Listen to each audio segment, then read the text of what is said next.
Study Hall. You know we're all about making learning your favorite thing, right? Your favorite pastime, absolutely. And today, we're really getting into it with, well, but why though? Where we dig into the origins of just about everything. Everything and anything. And this time, I'm thinking it's something you've probably used, what, at least 3 times today already? Probably more if you're anything like me. Eating utensils. You got it. Forks, spoons, knives, even those elegant chopsticks. You guys sent in a bunch of articles all about their history. And let me tell you, we've dug up some really surprising stories. Seriously, everyday objects with some really wild backstories. So that's our mission for this deep dive. We're going on a journey figuring out not just what these utensils are, but the why. Like, why do we even have forks? Who decided we needed spoons? We'll be unearthing some really cool facts. I guarantee some laughs along the way. And you'll definitely have those aha moments. Like, oh, that's why we do that. The stuff you guys sent in, it's amazing. It really covers everything from, like, prehistoric times Like when people were figuring things out for the very first time. to some seriously futuristic ideas. It's incredible where things could be going with, the future of eating. So we're going to trace those really basic human needs, the things that made people invent these tools in the first place. Absolutely. And those cultural quirks, how things evolved differently all around the world. That's the fascinating part, how different cultures have totally unique ways of eating. And then how we eat today. Thinking about the environment. All the technology that's changing things. So we're not just going to give you a boring list of facts. No way. We're going to connect all the dots. We'll show you just how much history is packed into these simple tools. They might seem simple, but they really tell a story about us. Okay, let's get our hands dirty. So to speak. We're going way, way back to the beginning. Before forks and spoons and all that, there were hands. Just plain old hands. Exactly. And some of your sources pointed this out. It wasn't just because people didn't have anything else. It wasn't like, oh, I wish I had a fork. Even after utensils came along, lots of cultures kept on eating with their hands. Still do. Think about India, Ethiopia, parts of the Middle East. It's a tradition. It's a way to connect with the food. It's more sensory, right? Absolutely. You're feeling the textures, the temperatures. It's a whole different experience. It makes you think, right? We see utensils as being more sophisticated. Maybe we miss out on something when we put a tool between us and our meal. Interesting. So even way back then, people got resourceful. Oh, they did. They used what they had around them. Leaves for plates, maybe? Seashells as scoops, hollowed out stones, anything that worked. Talk about zero waste, right? That's right, back to basics. But here's a fascinating thing. The very first tools for food weren't for eating at all. Wait, what? They were for getting the food ready. For prepping it. Exactly. Yeah. Our ancestors, those early hominins, they were using sharp stones. Like 2.6 million years ago? Around then, yes. They were using those stones for butchering. To get the meat off the bones, I guess. That's right. It wasn't about getting food into the mouth. It was about getting it ready to eat in the first place. So those stones were like the original knives, and they were super important for survival, right? Absolutely essential. Those early humans, they needed those tools to eat. Fast forward a bit, and what happens? Much later, 500,000 years BC or so. Okay, 500,000 BCE. People started making more complex tools. Early knives, often from flint. Flint, like that really hard rock. Yeah, it makes a sharp edge when you chip it right. And again, hunting, prepping food. So the knife is the granddaddy of all utensils. The oldest of the bunch, definitely. It's kind of cool to think about cutting and dividing food. It's been a part of our lives for so long. It's in our DNA, practically. And as we move into the Bronze and Iron Ages... Metal. Exactly. Stronger knives, sharper knives. The Egyptians, they had these beautiful bronze knives. Oh, incredibly ornate. And they were status symbols. They showed power. Like, check out my awesome knife. Exactly. It wasn't just a tool. It was a way to show off. I wonder if they had knife etiquette back then. I bet they did. Like, don't wave your knife around. Right, or keep your knife pointed down. Now, hop over to medieval Europe. Forks weren't really a thing then. Really? Not really. So people used their personal knives for everything. To eat with. To cut, to spear food, everything. And that's where all these rules came from. The knife etiquette we talked about. Exactly. You had to be careful, right? Yeah. Passing the knife handle first. Makes sense. Keeping the point down. It was all about safety and politeness. It's like when you only have one tool, you got to make it work. Exactly. And you have to have rules so nobody gets hurt. No accidental stabbings at dinner. Yeah. So when forks finally showed up, things changed for the knife, Table knives got blunter. less pointy. Less pointy. especially after King Louis XIV, the French king. The Sun King. He banned pointed knives at the royal table in the 1660s. He's like, enough with the stabby knives at dinner. It's true. Even the king wanted a safer, more refined dining experience. So knives, they have a whole history, starting with survival and then becoming more about, well, table manners. Exactly. Adapting to the times. Now, what about the spoon? Seems pretty essential to me. Especially for soup. Or anything liquid, really. Think about it.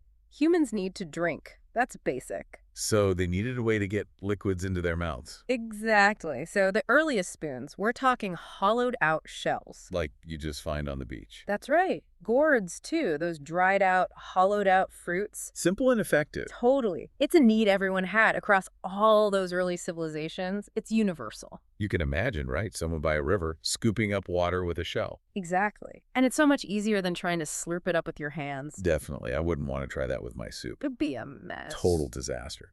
So those shells and gourds, those were the first spoons? The very first, yeah. But then, like the knife, the spoon went beyond just being practical. It became fancy. It did. The ancient Egyptians, around 1000 BCE, they were making these incredible spoons. Out of what? Wood, ivory, even precious metals. Like gold and silver. Exactly. And they weren't just for eating. What else were they used for? They used them in religious rituals. Like ceremonies. Yes. And owning those fancy spoons was a sign of status. It showed you were wealthy and important. So spoons went from, gotta get this water into my mouth, to, look at my beautiful ceremonial spoon. It's true. They really evolved to have meaning beyond just their basic function. Fascinating. Then you have the Greeks. They had their ligula. Ligula. That's what they called their spoon. Yeah. And the Romans, they had the ligula for soups, too, and also the cochlear. What's a cochlear? It was a spoon, but with a pointed tip. Maybe for getting snails out of their shells. Like an escargot fork, but ancient Roman style. Something like that. And the Romans, they were everywhere, right? Their empire was huge. Huge. So they spread the use of metal spoons all across Europe.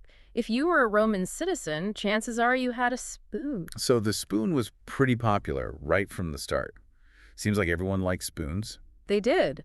Its purpose was clear, and everyone needed it. No controversy there. Yeah.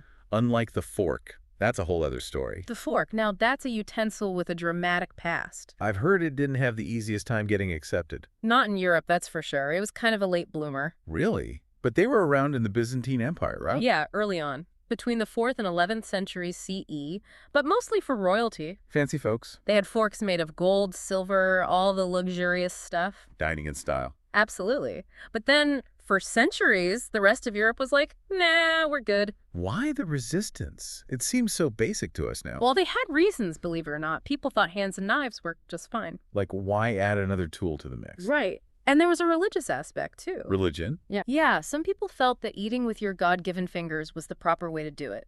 Interesting. The fork, it was seen as kind of unnatural, maybe even a little too fancy. Like, put down the fork and use your hands. Something like that. It was associated with foreign customs. Like those Byzantines showing off their fancy forks. Exactly.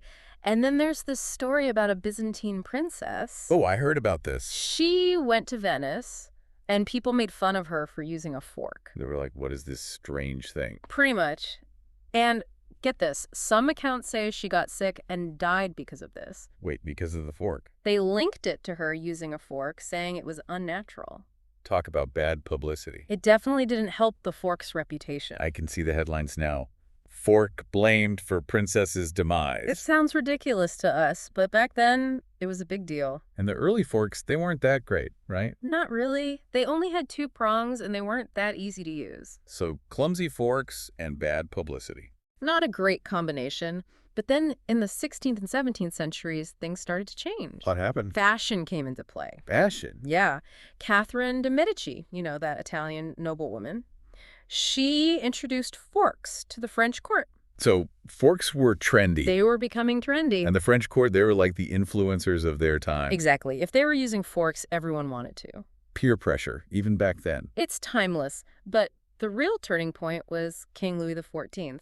He was a big deal, as we know. The Sun King. He did more than just ban those pointy knives. He made forks a thing. He did. At Versailles, his palace, forks were required. A royal decree. Yeah. Thou shalt use a fork. Pretty much. And if the king was using it, all the nobles wanted to as well. So forks went from weird and foreign to a must-have item. It's amazing how much influence one person can have, right? Talk about a power move. Makes you wonder what weird things we do today that might be normal in the future. You never know. All right, let's switch gears. Let's head east. To the land of chopsticks. Chopsticks. They're so different from forks and spoons. Totally different vibe. To someone who hasn't used them, they can seem kind of mysterious. I get that. They have a whole other history, too, going back thousands of years. Tell me about it. Chopsticks, they started in China around 1200 BCE. Wow, that's old. Ancient. And their origin is super interesting. It's all about cooking methods and philosophy. A philosophical cooking tool. Yeah. That's new. Tell me more. So the wok, it's a round-bottomed cooking pan, super versatile, and it changed how people cooked. How so? You cut food into small pieces before you cook it in a wok. Makes sense. Easier to stir fry that way. Exactly. So you don't need big knives at the table. Chopsticks are perfect for picking up those bite-sized pieces. Smart. It's like the tool was designed for the food. It was. Form-following function. Okay, so that's the cooking side. Now tell me about the philosophy part. Confucianism. Confucius, he was a philosopher, lived around the 6th and 5th centuries BCE. Okay, a long time ago. A long time ago. And he had a huge impact on Chinese culture. He believed that meals should be peaceful, harmonious. Everyone getting along, sharing a meal. Exactly. And he didn't like knives at the table. Knives were bad vibes. They represented violence, aggression. So chopsticks became the peaceful utensil. Yeah, you got it. It's like the utensil embodies a cultural value. That's so cool. I never thought about it that way. It's amazing how these things connect. So chopsticks became the main utensil in China. They basically replaced knives for everyday meals. Interesting. And then they spread to other parts of East Asia. They did, but each place kind of put its own spin on them. So it wasn't just like, here are chopsticks, everyone used them the same way. Not at all. Take Japan. Chopsticks arrived there around 500 CE. Okay, much later. Right. And they developed their own style. What's different about Japanese chopsticks? They're often tapered, and they come to a point. They're usually made of wood or bamboo. Why the point? They're great for picking up delicate foods, like sashimi. Those thinly sliced raw fish pieces. Exactly. It takes precision. And those pointed chopsticks are perfect for that. Interesting. And they have separate chopsticks for cooking and eating. What? Oh. Hygiene. The ones you use for cooking, they're called saibashi. The ones you use for eating are waribashi. So you don't contaminate the food. Smart. It is. And Japanese chopstick etiquette, it's a whole thing. Yeah. Lots of rules. Like what? You never stick them upright in your rice. Oh, right. I've heard that one. It's really bad luck. Why? It looks like the incense sticks they use at funerals. Oh, I see. Not a good association. Definitely not. Never. And you never pass food from your chopsticks to someone else's. Can't do that either. Nope. It reminds people of how they handle bones during funerals. Whoa. So chopsticks are more than just tools in Japan. They're connected to these deep cultural and spiritual beliefs. So many rules to remember. It's all about respect and tradition. What about Korea? What's unique about Korean chopsticks? Metal. They use metal chopsticks. Really? Metal. Yep. Bronze, silver, stainless steel. They're heavier than wooden chopsticks. That must feel different. It does. And there are a few theories about why they made the switch to metal. Like what? One idea is that silver chopsticks were used in the royal courts to test for poison. Like a built-in poison detector. Exactly. Silver reacts with certain toxins and tarnishes. That's clever. Isn't it? So if the chopsticks changed color, they knew something was up. Smart. And metal, it's also more durable than wood. Definitely. And more hygienic, too. Okay. Easier to clean. Makes sense. And they always use a spoon with their chopsticks, right? Always. It's called a sujeo. What do they use the spoon for? Mainly for rice and soup. Their chopsticks are for everything else. So it's a two-utensil system. Exactly. And there's etiquette around that, too. More rules. Always more rules. You shouldn't hold the chopsticks and the spoon in the same hand.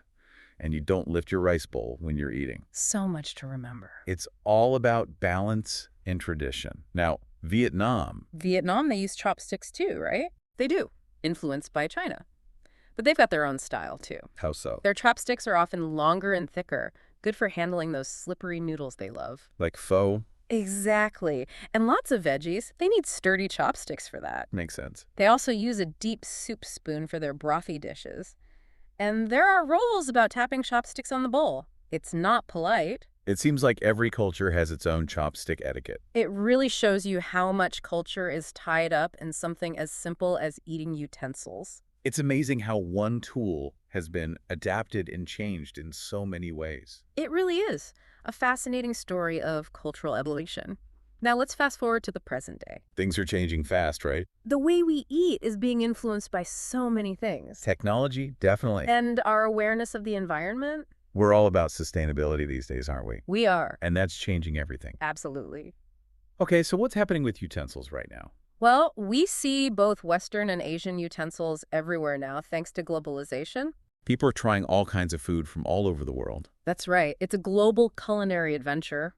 But then there's the environmental side.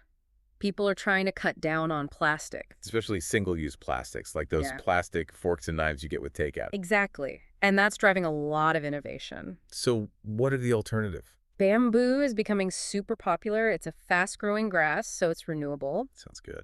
And biodegradable cutlery made from cornstarch. Wait, you can make utensils out of corn? You can. They break down naturally after you use them. Wood, avocado pits, sugarcane fiber, all sorts of things.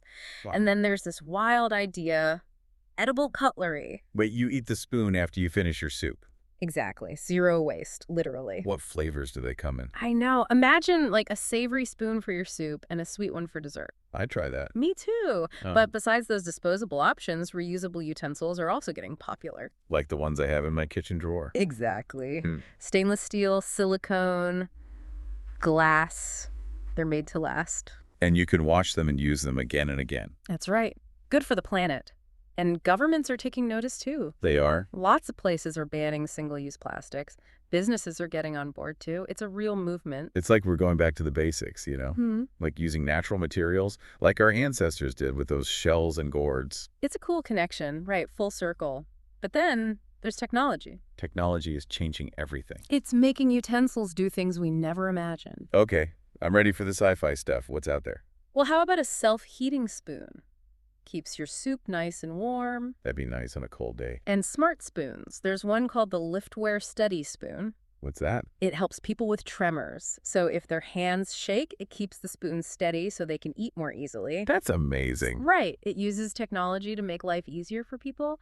And then there's temperature-sensitive baby cutlery. What's that? It changes color if the food is too hot for the baby to eat. So you don't burn their little mouths. That's clever. It is. And for people with disabilities, they have all sorts of ergonomic designs.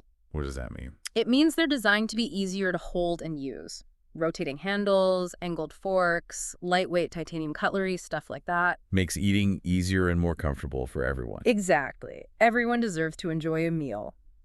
And then we have robotic feeding systems. Robots. Yeah. Feeding people. I know it sounds futuristic, but for people who can't move their arms very well, it's incredible technology. It's amazing how tech can help people in so many ways. It really is. And then there are those combo utensils. Combos, like 2 utensils in one. Like the spork, spoon and fork combined. I've used those. They're great for camping. Right. And there's a newer one called the chork. Chork. It's part chopsticks, part fork. Interesting. It's all about giving you options. So much creativity. And looking ahead, who knows what's next? 3D printed cutlery, made just for you. Custom-made forks and spoons. Exactly. Imagine that. And augmented reality. AR. Like Pokemon Go, but for your food. Kind of. You could look at your food through your phone or special glasses and get information about it. Like nutrition facts and stuff. Yeah. Imagine that. And maybe even taste-enhancing cutlery. Wait, cutlery that makes your food taste better? That's the idea. They're working on it. And get this.